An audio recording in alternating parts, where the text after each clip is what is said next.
Thank you. Oh, wait. Okay. Thank you. So I'm here and I'm excited about creating my reality. I'm stepping into my fullness. And this is a great mark in time for that. Thank you. I am a ceremonialist. I'm stepping into that place in my life. And my question has to do with, can you give me anything more to, support me in this? Well, talk to us about it a bit. What's up?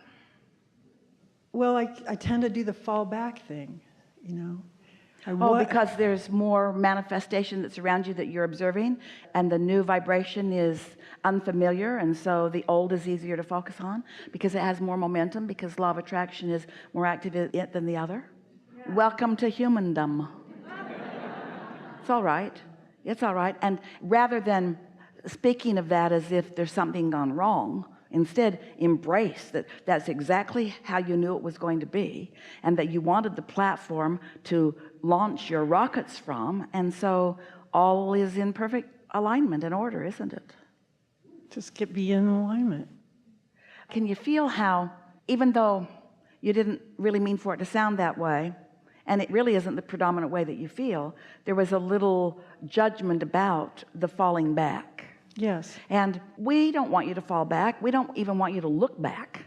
We want you to continue to look forward. But some of that is natural and all right. We just had a long conversation about the all rightness of contrast, yes? So now bring us forward to what you're thinking about. So I'm thinking, like, in this law of attraction, in this way of I'm attracting, where is the people that I'm wanting to attract to do this work? Feel what the vantage point is from which you're making that statement. Where are you? You're not here. So what's the vibration? Out of alignment. Out of vibrational integrity with what you're asking for. You're still standing in the place of the asking rather than standing in the place of expecting.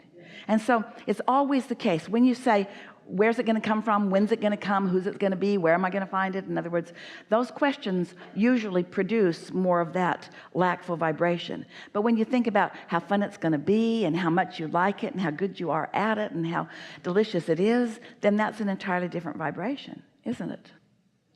Every subject is really two subjects. You can tell by the way you feel.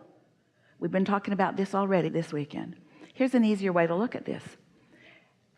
How satisfying is that thought?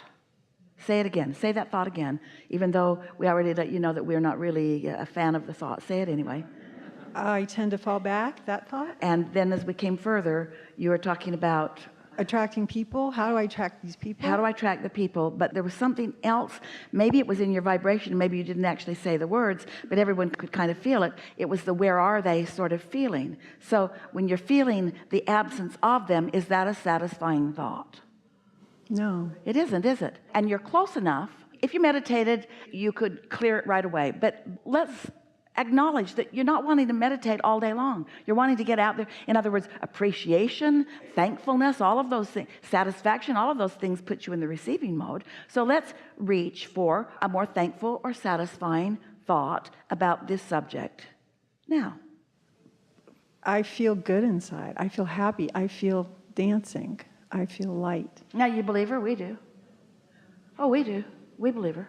We tricked you a little bit because that's what I mean. A lot of people don't believe that. That's because you're schizophrenic. Because I want to believe what other people do. That's because you're sort of all over the place vibrationally, and everybody else is too. Worrying about what they think.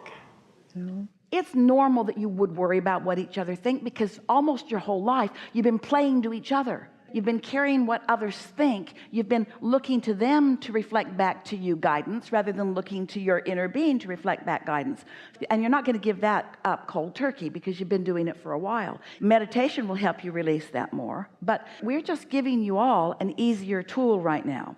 And the tool is, how satisfying does that feel? But in order to really know how satisfying something feels, you have to have found some segments of time, and usually quite a few of them, where you have felt really satisfied in the idea of what's in your vortex. Because if you haven't been there and rested there and felt there and acclimated to there, then you're not going to be as aware when you're off course. So you want some time away from the reality of no people coming yet, into the dream of feeling the fullness of what you do, which in most cases means you have to step back into a more general place rather than the specifics of being out there and people showing up and all of that. You have to step back into what's it all about. That's right where you went. That's why we could feel. So give us a little bit more of that. About how it feels good to do that? Yeah, now do you see her face? Well, Yeah. I'm making this big step right now here, and I'm getting a But TV out of my life. I'm getting a big distraction out of But my you're life. not talking to us. You didn't even begin to answer our question. You went right to what you're pushing I'm away. spending time with what feels good to me. We want to communicate to you more clearly so that we can evoke from you something that will get you more quickly there. What does it feel like to do what you're wanting to do with others? What is that like? You said you're a ceremonial leader. What is the ceremony? What is it?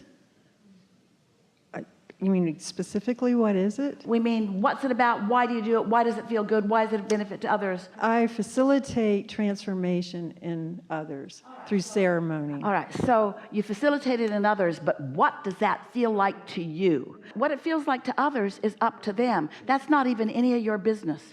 Everybody in the room is going to have a different response to you, and so you can't even give any attention to that. When Esther comes to see you, she comes because of how it feels to her in this moment in time. What you do with it is up to you. You can like it, you can not like it, you can come and not come. That's been the way it's been right from the beginning. When Jerry and Esther started, Esther said, don't tell anybody, okay? But Jerry blabbed. And so one day he said, what do you think about, because they had found a Courtyard Marriott in Dallas where they were meeting. Jerry said, and they got a Courtyard Marriott book. They were all over the country, Courtyard Marriotts everywhere. And they had a very small meeting room that would hold up to 50 people. And they were everywhere. So Jerry said, what do you think about us just picking all the places that we would like to go and just booking the meeting room and then just sending out a newsletter that says, we'll be here, come if you want. And so that's what they did. And the reason they were doing this because it was all the places they wanted to go. All the places that they wanted to go and doing something they liked to do. So they went to Portland, Oregon. 4 people joined them. They went to Seattle. There were about 12. Different cities, different people. But it was fun every single time. And every single time they said, we don't care who shows up. We don't care if it's 100. We don't care if it's 4. It doesn't matter how many people show up because our experience is the same. It's not about who shows up. It's about us showing up with this.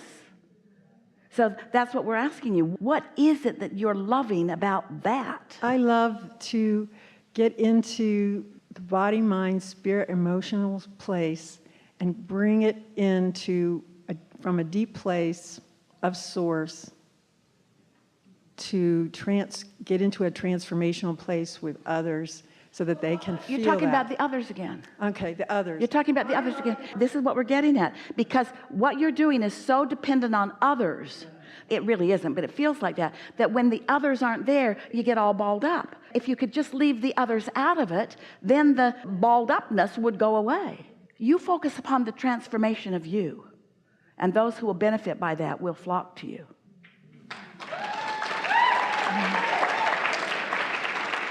This is a conversation that we want to have with all teachers and all uplifters and all healers, is that as you establish your relationship with this source energy, and that's what you're all about, then those who are ready for you by law of attraction must find you.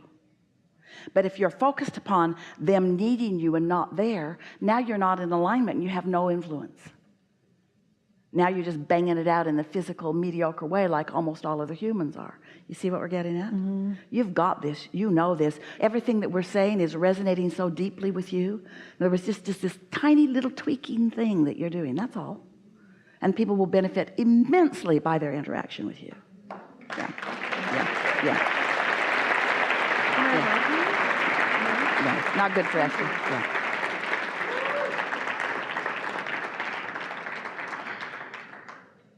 We've been enjoying this so much that time stood still, but the clock didn't. So maybe we'll wait until after segment of refreshment for this. Are you all right with that? Sure. No homework on segment of refreshment. Don't fret about it. It's going to be fun. Good time for a segment of refreshment.